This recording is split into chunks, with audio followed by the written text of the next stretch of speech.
Hello, welcome back to my YouTube channel, and this is Jovenal Narcisse. And for today's video, I'm going to unbox items that I bought from Osaka, Japan. When I was in Osaka, Japan, I decided to visit their premium outlet. And there are two premium outlets in Osaka. One is near the Kansai International Airport, and the other one is at Kobe Sanda area, which is located on the northwest portion of Osaka. So it was a 1 hour and 20-minute drive or ride in a bus, and it was a very nice experience. So I researched on how to get to Kobe Senda, and I was able to locate a bus, a limousine bus, which would take me from the heart of Osaka, which is located in Umeda, and there is a bus every hour during the week, on weekdays, and I boarded the bus at 10 o'clock, and after 1 hour and 20 minutes, I was able to reach the Kobe Senda Premium Outlet.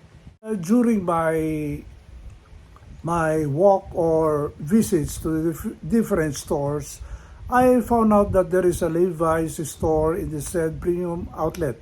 I did not know that there is a Levi's outlet or a Levi's store in that premium outlet.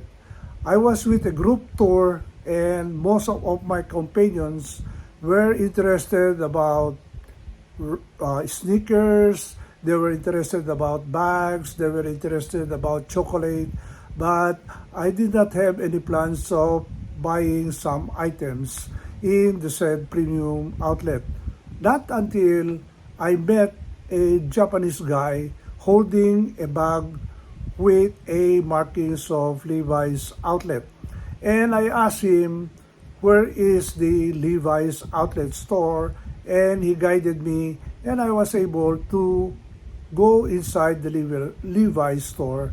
And I was surprised to see a lot of things, to include the Levi's vintage clothing that are on sale, and most of them are 50% off. So this is the original bag of the Levi's outlet store at the Kobe Senda Premium Outlet, and I'm going to unbox the items that I bought from the said store. I have actually three items. We'll start with this cotton shirt. This is a long sleeve shirt, and this is size small. And I like the pattern. It looks like the herringbone fabric. And the price of this is 4,400, but the price is reduced to 2,000 something yen. And I got another 10% discount after I presented to the sales staff my passport. So if you convert it in Philippine peso, this is worth 1,000. This is 1,555 pesos. You have, I think this is the what they call Jackson worker shirt from Levi's. It has two pockets with flap on the front, and it has buttons. It is not a snap, and of course you have a very nice buttons, white buttons. This is a plain work shirt from Levi's. Very nice. The second one is a chambray shirt.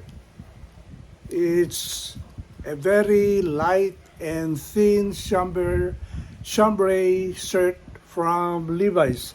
Actually, I was planning to buy a chambray shirt from maybe Momotaro or Sugarcane or Ironheart, but the first store that I went into is in Levi's, so I immediately bought this chambray shirt with, of course, with two pockets in front and nice button. The price of this is 8,500 yen, but they offered 50% discount, and the reduced price is 7,000 plus, and then you reduce it by 50%. So more or less this is 3,000 something yen, and the equivalent price of this is in peso. In Philippine peso is 1,335 pesos, which is really very, very, very cheap.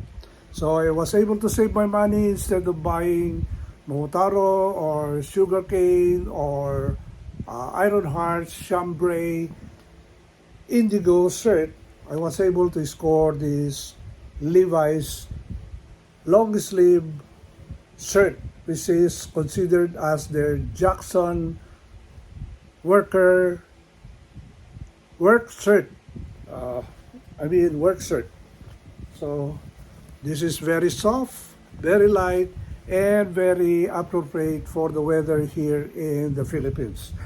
It can be worn as untucked, or it is better for me to untuck it because it will be a nicer appearance with my body profile. And the last one is this LVC. LVC is Levi's clothing company. I got the 501 1966 model. This is my second 501 selvage LVC from Levi's. The first one was a model in 1950s, and I haven't used it. Actually, there is another one which is made and crafted by Levi's, which is also made in 1980. This means that it was not made in 1980, but it was copied from the styles or cuts in 1980. So this is the 501 XX. I got my right size. It's size 32, and the actual price of this is 32,000 yen, but they reduce it to 22,000, and because it has a stamp that says this is an irregular item, I don't know. It says that the color is not right, or maybe it appears to be a slabby fabric, but still this is an LVC. This is a 1966 copy, and all the papers are here. This one. And of course, the usual envelope which says there's a letter saying that Levi's company is thankful that you got a original and authentic 501 XX from the Levi's vintage company. So this is a big deal. Actually, after the 10% discount, because I've given them my passport, the actual price of this is 7,500 7,500 or 7,700 pesos, which is a very, very good deal. This is a shrink to fit, and it says in the instructions that once you wash them, there will be 2 inches shrinkage on the waist and 2 inches shrinkage on the inseam or the length of the leg. This is okay with me because my true waist size in Levi's is size 30, and of course it will become size 32 on the inseam, which I have at least a 2-fold or double cuff on my inseam. So this is a very nice deal, and this is a 501 cut, which means that this is a straight cut.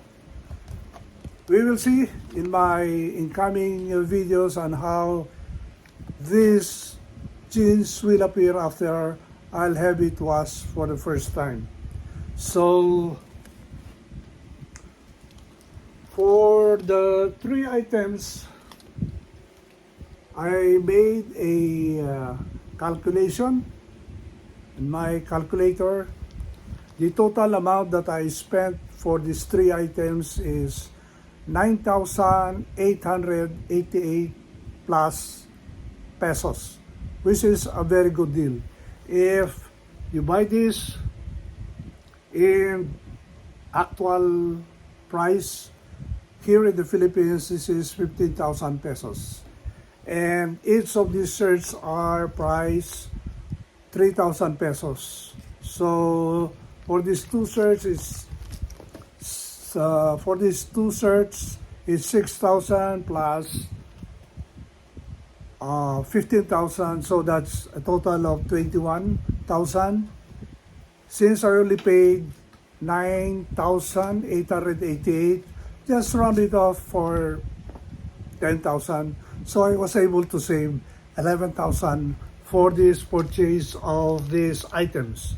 So it's a good deal. And for me, as a Levi's collector, I really appreciate what I bought at the premium outlet of Levi's at Kobe Sanda Premium Outlet. So in the next video, after this video, maybe next day or in the next few days, I will post a fitting video on these items, and we will see how they fit to me. And of course, the Levi's LVC, I will make a post wherein I will have a before and after video after I'll be able to wash the said jeans. So with that, thank you very much for watching this video. If you haven't subscribed to this video, please do so. And if you have any comments about these items that I bought from the Osaka in Japan at the Kobe Sanda Premium Outlet Levi's store, please do so in the comment section. And if you haven't clicked that notification bell, please do so that you'll be informed of my latest videos on this YouTube channel. Thank you very much for watching, and have a good day. Bye.